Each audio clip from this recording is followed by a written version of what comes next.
योगयोगयोगेश्वराय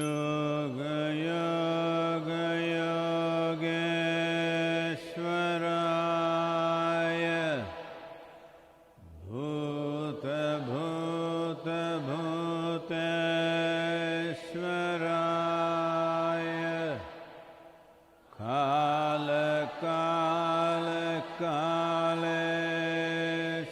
कालकालकालेश्वराय शिव शिव सर्वेश्वराय शम्भो शम्भो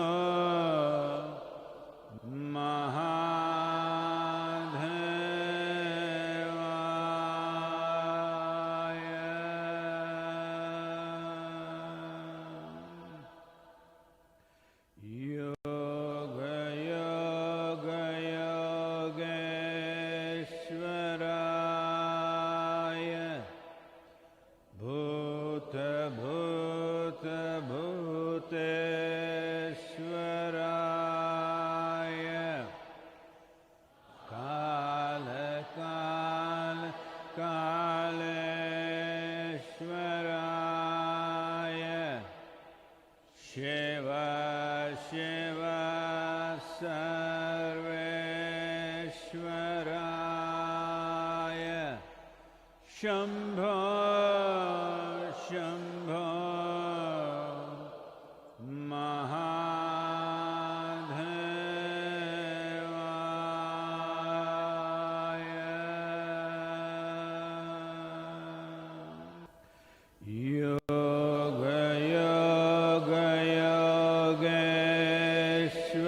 योगयोगयोगेश्वराय भूतभूतभूतेश्वराय कालकालकालेश्वराय शिव शिव सर्वेश्वराय शम्भो शम्भो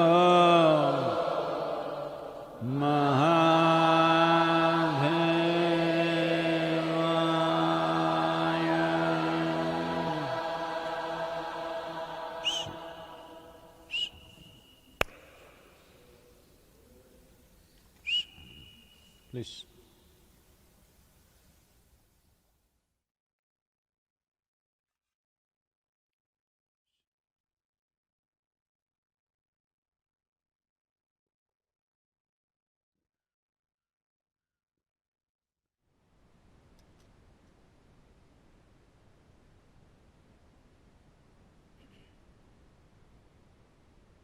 नमस्कारम।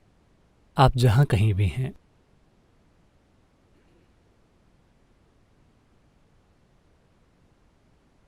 तो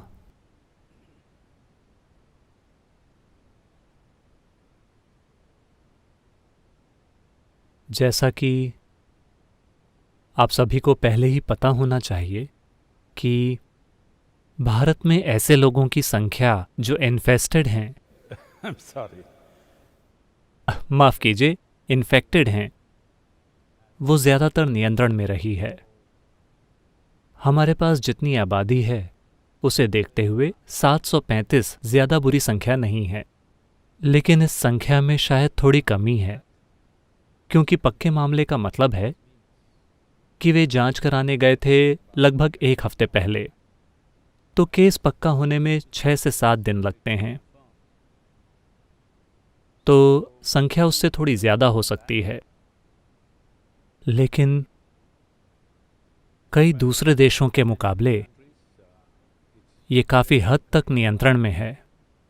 मेरे ख्याल से हमने लॉकडाउन ठीक समय पर किया। इसके बड़े पैमाने पर आबादी में फैलने से पहले अभी भी जहाँ भी ये पक्के मामले हैं, हम ये पता लगा पाए कि वे कहाँ से आए थे। उनमें से ज़्यादातर लोग विदेशों से सफ़र करके लौटे थे, लेकिन कई दूसरे देशों में दुर्भाग्य से ये काबू के बाहर जा रहा है। यहाँ तक कि यूनाइटेड किंगडम के प्रधानमंत्री को भी कोरोना वायरस का इन्फेक्शन कंफर्म हो गया है। प्रिंस चार्ल्स को भी ये इन्फेक्शन है। तो ये पूरे द्वीप में फैल रहा है। न्यूयॉर्क शहर में 10,000 से ज़्यादा लोग इन्फेक्टेड हैं। तो अमेरिका में मेरे विचार से वहाँ आंशिक लॉकडाउन है। उनके पास बड़ी जगह होने का फ़ायदा है जो शायद यूके के पास ना हो।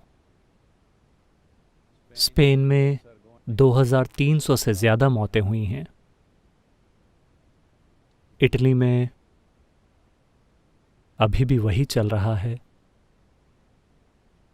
तो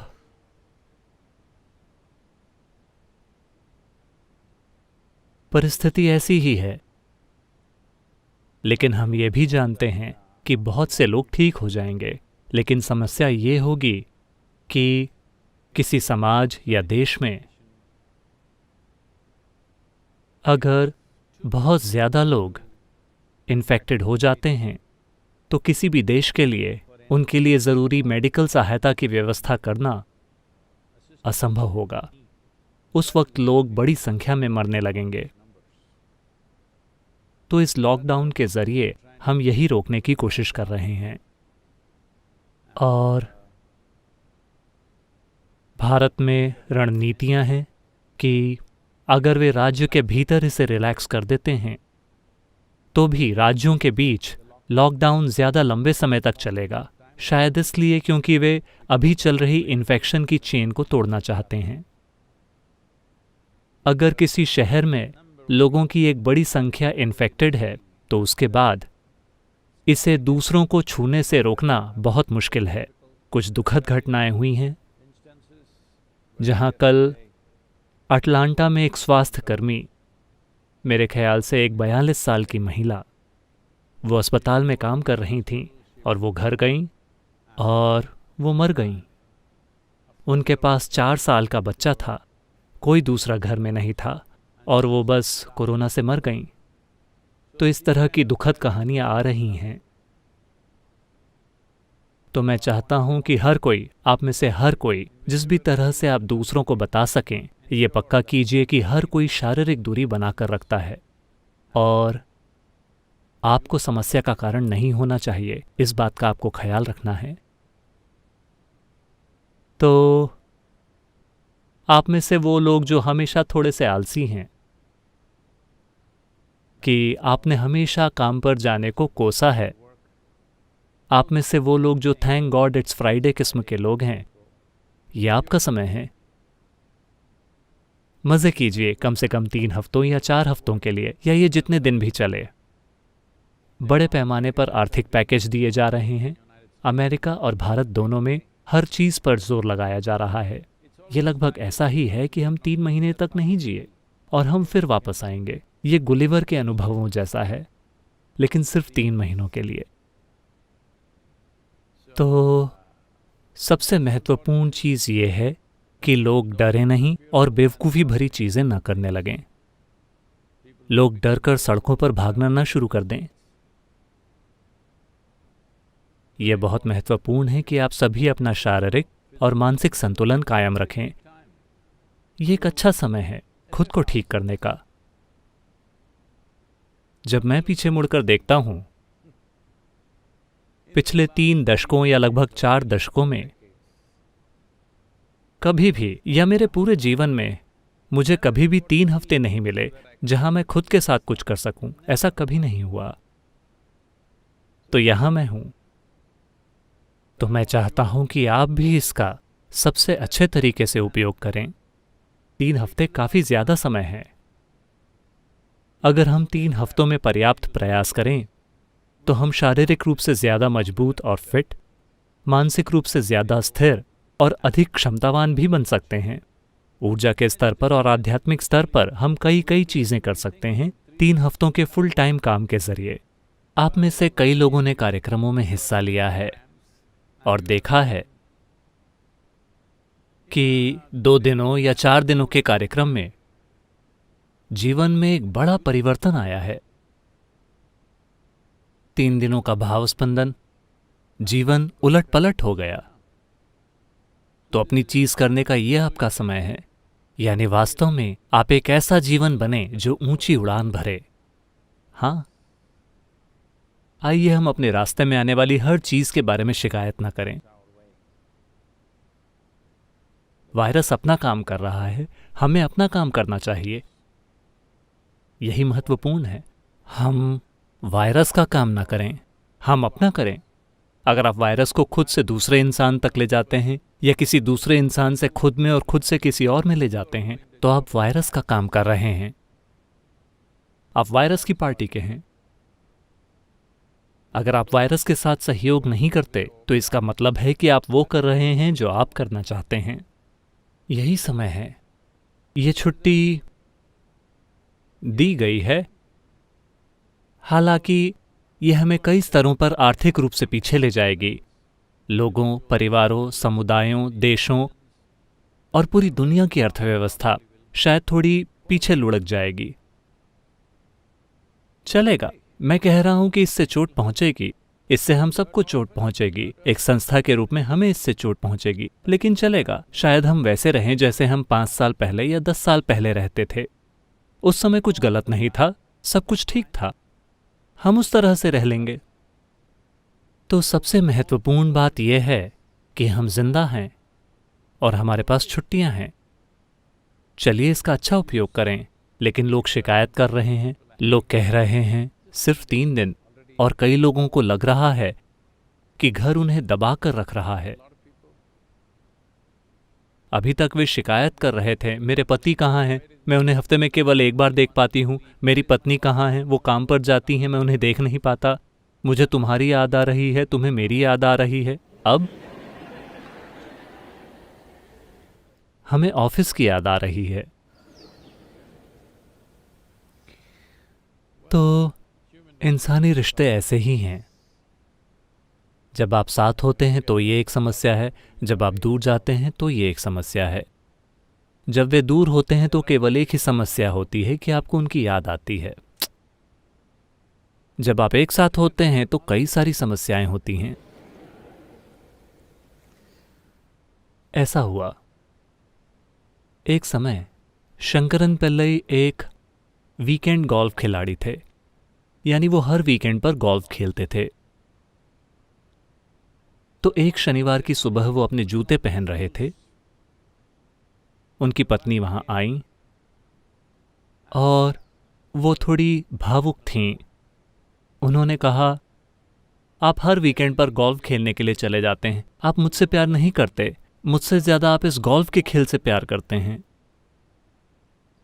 शंकरन पिल्लई ने लेस को कसा और फिर कहा, देखो लक्ष्मी, ये सच है कि मुझे तुमसे ज्यादा प्यार गोल्फ के खेल से है, लेकिन मैं तुम्हें यह भी बता दूं कि मैं तुम्हें क्रिकेट, टेनिस और फुटबॉल तीनों से ज्यादा प्यार करता हूं।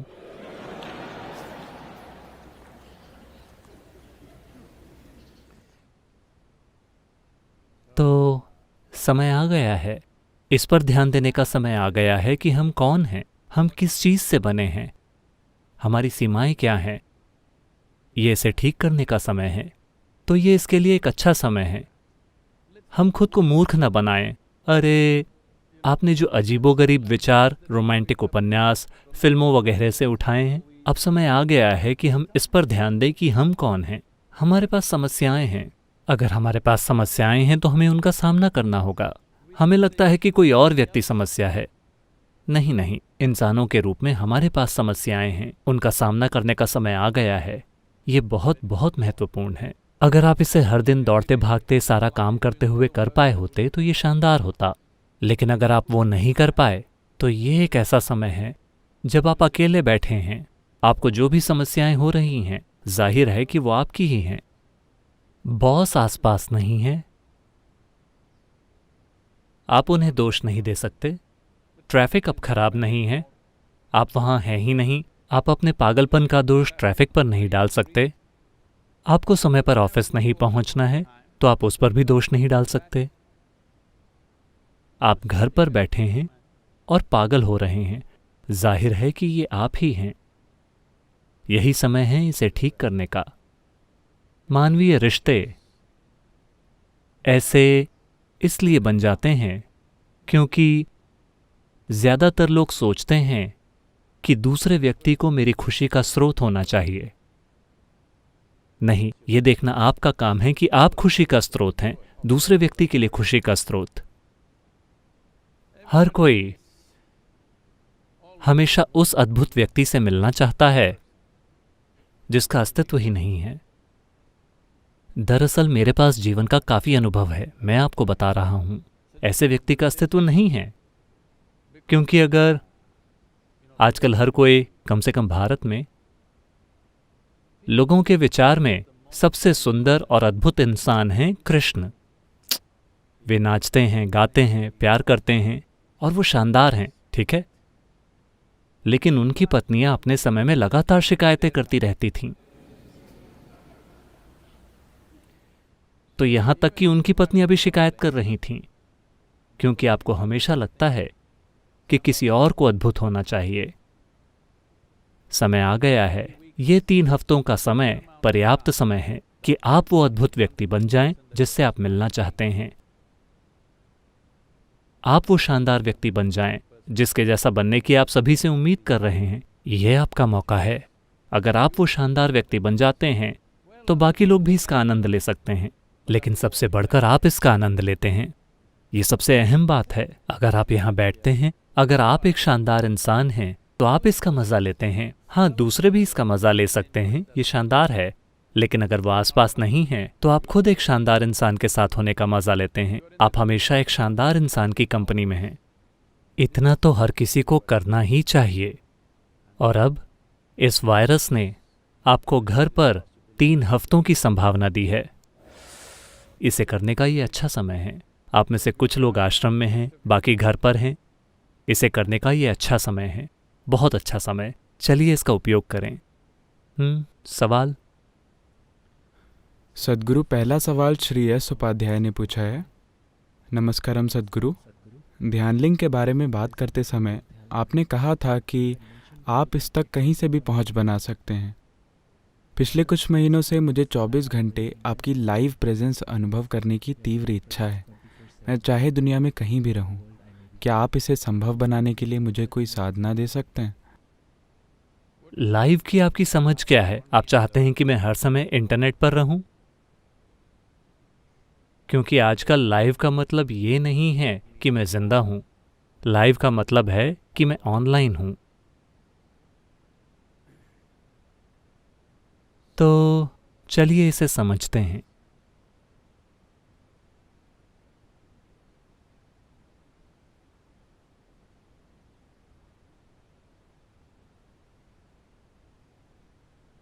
आप अभी जो हैं उसके बारे में आपकी सोच ये है कि ये मैं हूं।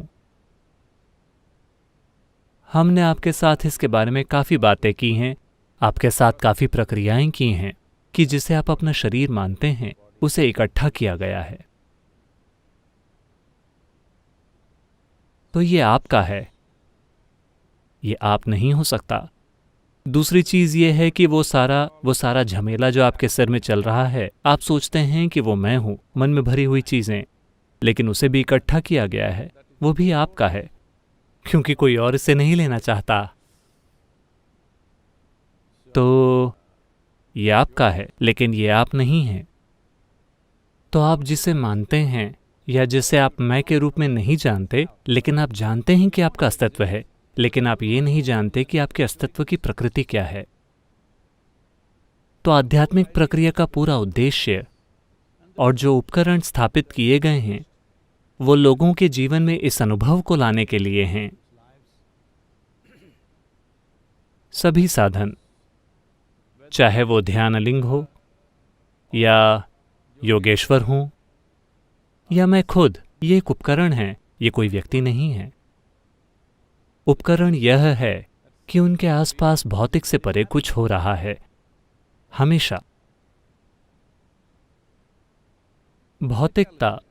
भौतिकता का आधार है एक तय सीमा रेखा। तय सीमा रेखा के बिना भौतिक प्रकृति नहीं हो सकती। तो जब भौतिकता से परे कुछ हो रहा हो तो सीमा जैसी कोई चीज़ नहीं होती, यहाँ और वहाँ जैसी कोई चीज़ नहीं होती। भौतिक केवल या यहाँ हो सकता है या वहाँ। वह जो भौतिक नहीं है वो न तो यहाँ है और न ही वहाँ, या वो यहाँ भी है और वहाँ भी। सुनने में ये आपको थोड़ा पहुंच से बाहर लग सकता है, लेकिन आमतौर पर ज़्यादातर इंसानों के लिए, मैं कहूँगा कि 90% से अधिक इंसानों के लिए, वे किसी चीज़ पर पूरा ध्यान सिर्फ तभी दे सकते हैं जब वे भावनात्मक रूप से उससे जुड़े हों।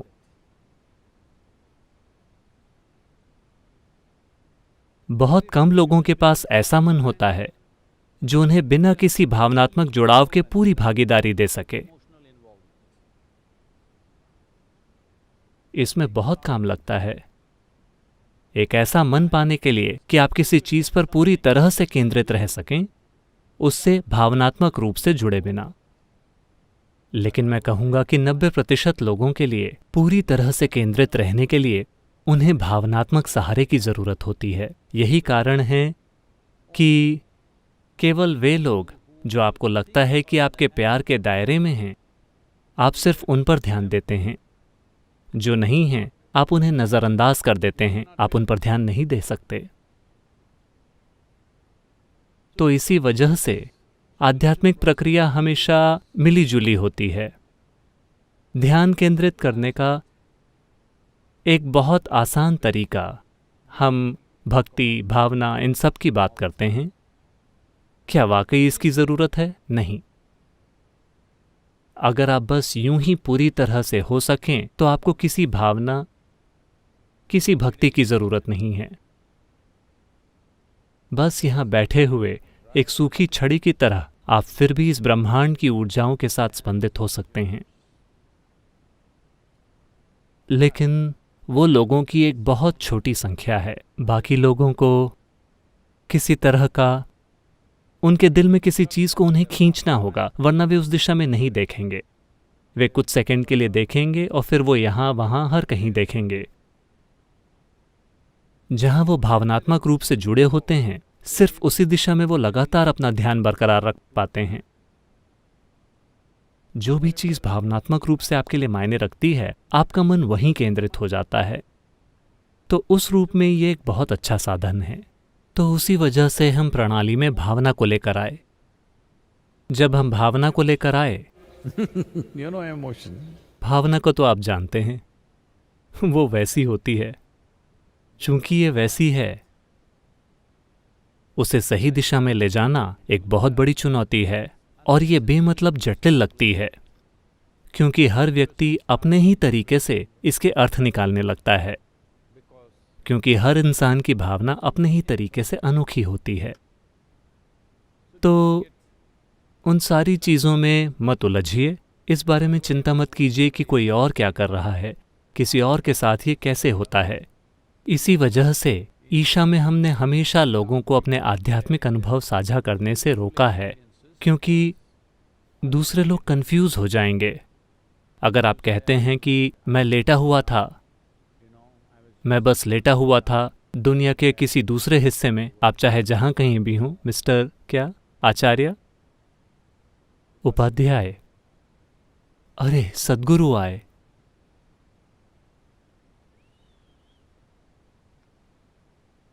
और मेरे लिए इतनी सारी मुसीबत, क्योंकि अब हर तरह के लोग कहने लगेंगे कि सद्गुरु ने आकर ये किया, सद्गुरु ने आकर वो किया। आमतौर पर ये अच्छी चीज़ों से शुरू होता है।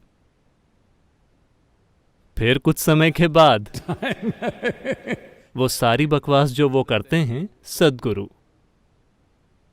अभी ऐसा भगवान के साथ हो रहा है। सौभाग्य से वो यहाँ नहीं है। आप उन्हें किसी भी चीज़ का दोष दे सकते हैं, लेकिन आप उन तक पहुँच नहीं सकते, तो कम से कम आप उन्हें सज़ा नहीं दे सकते। तो ये ठीक है। हर चीज़ के लिए, हर वो बकवास जो होती है, मैं सोचता हूँ कि ये भगवान की मर्जी है, इसीलिए मैं ये सारी बेवकूफ़ी भरी चीज़ें कर रहा हूँ। अब जब ये चीज़ मेरे जैसे किसी जीवित इंसान पर केंद्रित हो जाती है, तो बहुत ज़्यादा मुसीबत।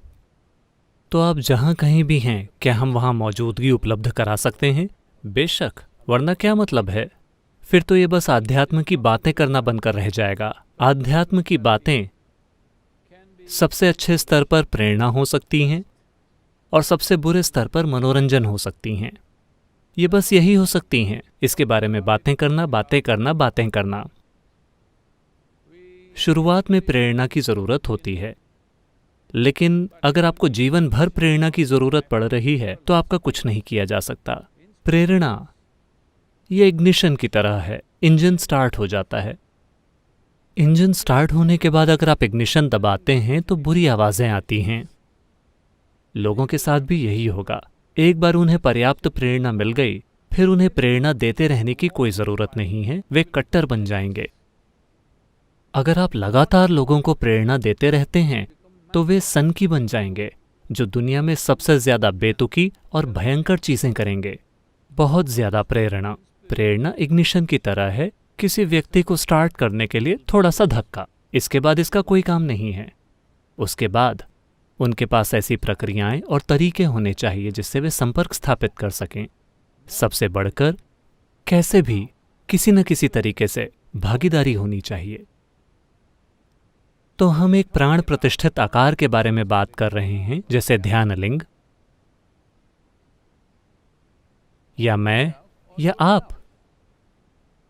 जब हमने आपको दीक्षा दी, मैंने इसके बारे में बात की है, लेकिन ज्यादातर हमने इसके बारे में बात करने से परहेज किया है। हम अभी भी शांभवी को दीक्षा कह रहे हैं। ये वास्तव में दीक्षा नहीं है, क्योंकि कुछ भी दिया नहीं जाता है। ये एक तरह की प्राण प्रतिष्ठा है। आपको बस रोज अपना अभ्यास करना है। ये शक्ति चलन क्रिया या शून्य ध्यान की तरह नहीं है जिसमें एक विशेष प्रक्रिया हो। यहां आप बस इतना कर रहे हैं जैसे आप, ये मंदिर में झाड़ू लगाने जैसा है। लोग हर दिन ध्यानलिंग मंदिर में झाड़ू लगा रहे हैं।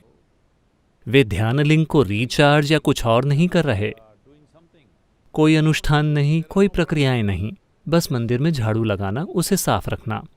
आप शांभवी के साथ भी बस इतना ही कर रहे हैं। आप खुद को बढ़ावा देने के लिए कुछ भी नहीं कर रहे, बस इसे साफ रखना, क्योंकि ये प्राण प्रतिष्ठित है।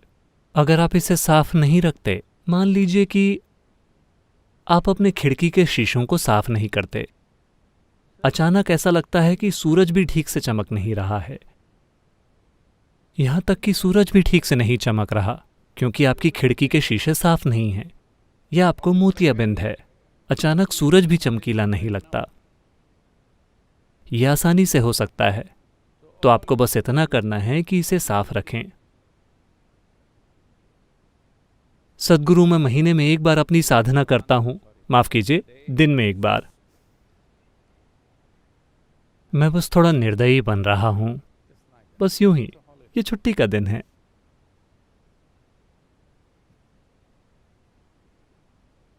अगर आप हर दिन अपनी साधना कर रहे हैं तो कुछ हद तक ये साफ है, लेकिन शायद बाकी दिन के दौरान आप इसके प्रति पूरी तरह से बेखबर हैं। तो आप एक सरल सी चीज ये कर सकते हैं कि किसी चीज का उपयोग कीजिए, कोई भी चीज। शायद एक फोटो, शायद एक मंत्र, शायद बस कोई आवाज, शायद बस एक आपके फोन में एक रिमाइंडर, कोई भी चीज, कि मानसिक और भावनात्मक रूप से आप उस पहलू के साथ जुड़ सकें। दिन में जितनी बार हो सके उतनी बार। अगर आप अपनी आंखें बंद करते हैं तो सिर्फ वही दिखता है। फिलहाल अभी वो सारे फिल्म स्टार्स वगैरह दिख रहे हैं, तो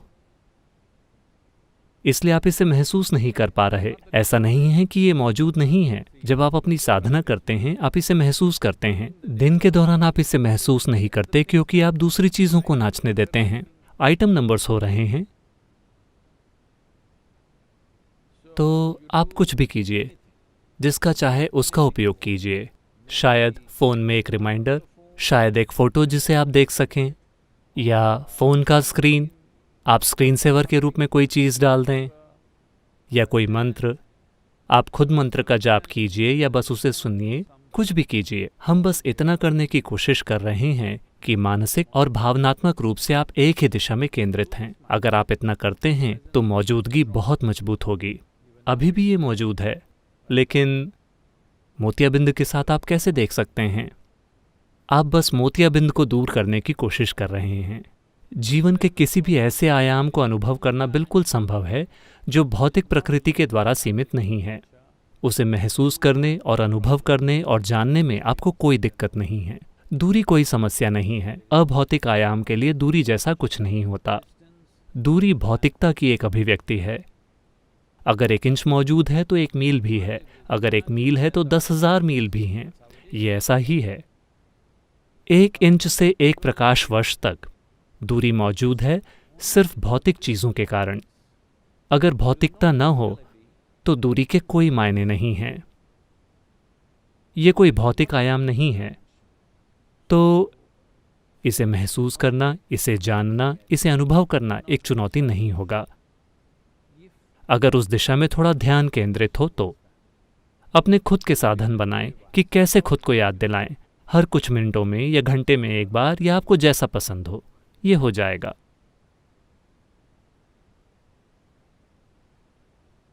सद्गुरु, अगला सवाल सोनिया ने पूछा है। नमस्कारम गुरुजी, मैं बर्लिन से हूँ। बाहरी आवाज़ों के कम होने के साथ भीतर का शोर बहुत ज़्यादा शोर मचाने लगा है। क्या आप भीतरी कंपन और भीतरी आवाज़ के बारे में कुछ बता सकते हैं? वो बर्लिन से? आमतौर पर लोग मुझे गुरुजी नहीं कहते, क्योंकि गुरुजी एक आदर सूचक शब्द है। ऐसी चीज़ों से मुझे बहुत शर्मिंदगी होती है। सद्गुरु एक वर्णन है, जैसे कि ऑर्थोपेडिक या ऑप्थेल्मोलॉजिस्ट या गायनिक या न्यूरोलॉजिस्ट कहना। ठीक वैसे ही सद्गुरु सिर्फ एक वर्णन है। मुझे वर्णन से कोई आपत्ति नहीं है, क्योंकि इसका मतलब है एक अशिक्षित गुरु कोई भी धर्म ग्रंथों को लेकर मुझसे बहस करने नहीं आता, क्योंकि उन्हें पता है कि वैसे भी मुझे वो सब नहीं आता।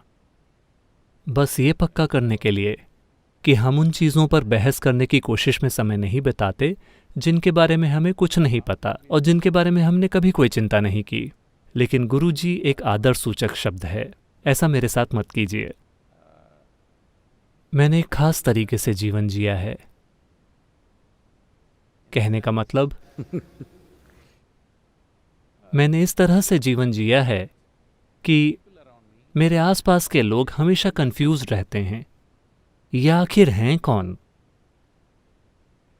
ये मेरे लिए बहुत महत्वपूर्ण है, क्योंकि अगर वो कोई निष्कर्ष निकाल लेते हैं तो उनके साथ काम करना बहुत मुश्किल होगा। कंफ्यूज होना यानी कम से कम आपको एहसास है कि आप नहीं जानते, जो अच्छा है। अगर किसी को पता चल जाता है एक बहुत गहरे अनुभव से, तो उससे मुझे कोई दिक्कत नहीं है, वो एक अलग अवस्था है। लेकिन किसी के बारे में अच्छे निष्कर्ष निकालना जरूरी नहीं है, किसी के बारे में बुरे निष्कर्ष निकालना जरूरी नहीं है। तो सभी आदर सूचक शब्द यहीं से आते हैं कि लोग किसी व्यक्ति के बारे में अच्छे निष्कर्ष निकालते हैं। मैं कौन हूं, इसका मूल्य सिर्फ तब है जब आप मुझे बस यूं ही देखें, बिना किसी निष्कर्ष के। आप देखेंगे कि आप पूरी तरह से कंफ्यूज हो जाएंगे। आपने मुझ पर पर्याप्त ध्यान नहीं दिया है, क्योंकि ज्यादातर समय आप मुझे यहां सत्संग में या इस तरह की परिस्थितियों में बैठे हुए देख रहे हैं। तो आपने मुझे अलग अलग हालातों में नहीं देखा है। अगर आप मुझे अलग अलग हालातों में देखते हैं तो आप पूरी तरह से कंफ्यूज हो जाएंगे। ये बहुत अच्छी चीज़ है। इसका मतलब है कि आप कोई निष्कर्ष नहीं निकाल पा रहे हैं, क्योंकि निष्कर्ष मौत है। निष्कर्ष यानी अब कोई संभावना नहीं बची। अगर आप मेरे बारे में कोई निष्कर्ष निकालते हैं तो अनजाने में एक साधक के रूप में आप अपने बारे में एक निष्कर्ष निकाल लेंगे, यानी कि तलाश खत्म हो गई है। जैसे ही आप निष्कर्ष निकाल लेते हैं तो तलाश कहाँ है? आपका खुद को एक साधक कहना बिल्कुल अर्थहीन है। जहां तक आंतरिकता की बात है, भीतर या भीतरी आयाम शोर भरा नहीं बन गया है। ये कभी भी शोर भरा नहीं रहा। उस इलाके में शोर जैसी कोई चीज नहीं है। बात बस इतनी है कि चूंकि आप व्यस्त नहीं हैं, इसलिए आप मन में उलझ रहे हैं।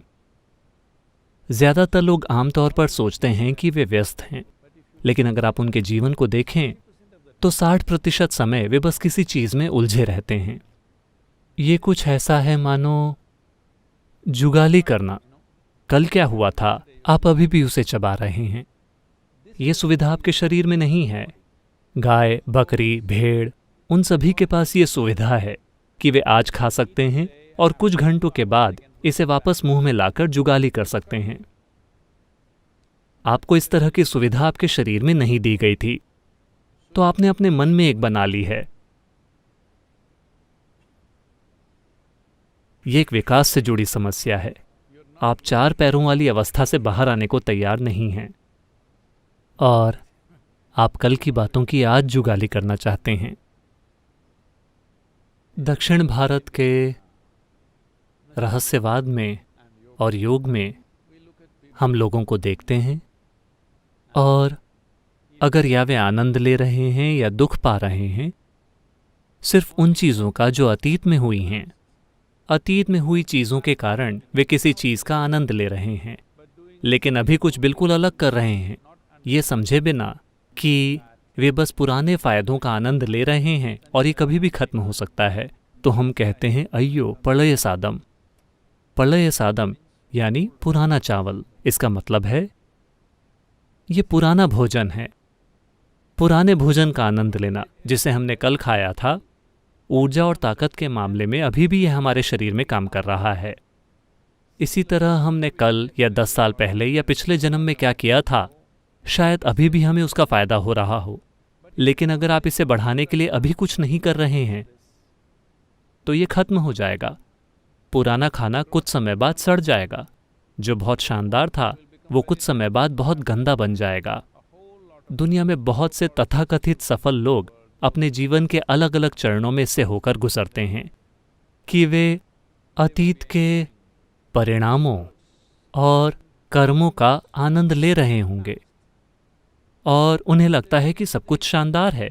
वे लापरवाही से जीते हैं। एक दिन अचानक उन्हें यह झटका देता है। जरूरी नहीं है कि बाहर से, ज्यादातर ये भीतर से होता है। उनका अपना ही मानसिक ढांचा, उनका अपना ही शरीर इस तरह पलटी खाता है कि वे यकीन ही नहीं कर सकते कि उनके साथ ऐसा हुआ। ऐसा इसलिए है क्योंकि आप पुराने भोजन पर जी रहे हैं। ये महत्वपूर्ण है कि आप हर दिन ताज़ा भोजन पकाएं। ये बहुत महत्वपूर्ण है। इसी वजह से अभी का कर्म बहुत महत्वपूर्ण है। मैं चाहता हूं कि आप समझें कि आपकी आंतरिकता में कोई शोर नहीं है। आपकी आंतरिकता में कोई कंपन नहीं है। आपकी आंतरिकता में कोई आवाज़ नहीं है। ये सब आपके सिर में है। ऐसा इसलिए है क्योंकि आप पुरानी चीज़ों की जुगाली कर रहे हैं। अब अगर आप किसी काम में व्यस्त हैं तो आज आप अपने सिर में हो रही कुछ चीज़ों को भूल जाएंगे, लेकिन जैसे ही आपके हाथ में कोई काम नहीं होता फिर आप देखेंगे कि ये चलता रहेगा। तो मुझे क्या करना चाहिए? हमने आपको कई तरीके सिखाए हैं। आप इसे रोकने की कोशिश मत कीजिए क्योंकि आप इसे नहीं रोक सकते। एकमात्र तरीका यह है कि आप इससे खुद को दूर कर सकते हैं। तो खुद को दूर करने के कई तरीके हैं। अगर आप शांभवीय या शून्य कर रहे हैं तो निश्चित रूप से एक शक्तिशाली प्रक्रिया मौजूद है, वरना आप ईशा क्रिया कर सकते हैं। अगर आप इनमें से किसी भी चीज़ को नहीं जानते हैं अभी, तो एक आसान सी चीज़ ये है, आपको बस खुद पर गौर करना है और देखना है आप इस विशाल अस्तित्व में एक छोटे से प्राणी हैं। हम नहीं जानते कि ये कहाँ से शुरू होता है, कहाँ खत्म होता है। इस छोटे से मिट्टी के बॉल जैसे ग्रह पर आप यहाँ बैठकर सोचते हैं कि आप ही ब्रह्मांड का केंद्र हैं। ये एक बेवकूफ़ी भरा विचार है। सब कुछ इसी वजह से है क्योंकि आपको लगता है कि आप ब्रह्मांड का केंद्र हैं। ये बहुत बेवकूफ़ी भरा विचार है। इस बेवकूफ़ी भरे विचार से कई और बेवकूफ़ी भरे विचार आए हैं जिसे सामाजिक रूप से बुद्धिमानी माना जाता है। तो आप बस अपने विचारों को इस विशाल ब्रह्मांड के संदर्भ में देखें। अब ये वायरस आपके जीवन को चुनौती दे रहा है। अपनी नश्वरता के संदर्भ में आप जिन चीज़ों के बारे में सोचते हैं, जो चीज़ें आपको महत्वपूर्ण लगती है, उनमें से हर एक मूर्खतापूर्ण है। अगर आप देखते हैं कि आपका मन, आपके विचार, आपकी भावना पूरी तरह से बेवकूफ़ी भरे हैं, तो स्वाभाविक रूप से आप दूरी बना लेंगे। समस्या ये है कि आपको लगता है कि ये स्मार्ट है। जब ये आपको परेशान करता है तो आप इसे थोड़ा दूर करना चाहते हैं। नहीं, जो भी चीज़ आपको स्मार्ट लगती है वो एक तमगे की तरह आपके कंधों पर बैठी रहेगी, वो नहीं जाएगी, वो आपको नहीं छोड़ेगी। जैसे ही आप सोचते हैं कि आप स्मार्ट हैं, आपके विचार आपको नहीं छोड़ सकते। आप अपनी आंखें बंद करके नहीं बैठ सकते अगर आप एक बहुत स्मार्ट आदमी हैं तो। जब आप जानते हैं कि आप एक निरे मूर्ख हैं, आप अपनी आंखें बंद करके बैठ सकते हैं। जीवन के संदर्भ में, अस्तित्व के संदर्भ में आप वास्तव में कुछ भी नहीं हैं, ठीक है? सामाजिक रूप से आप कुछ हो सकते हैं। मूर्खों के बीच मूर्ख लोग चमकेंगे।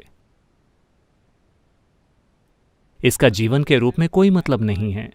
एक जीवन के रूप में कल ये एक छोटा सा बेवकूफ वायरस आपकी जान ले सकता है। हाँ, मैं कह रहा हूं आप या मैं। ये बस हमें मार सकता है।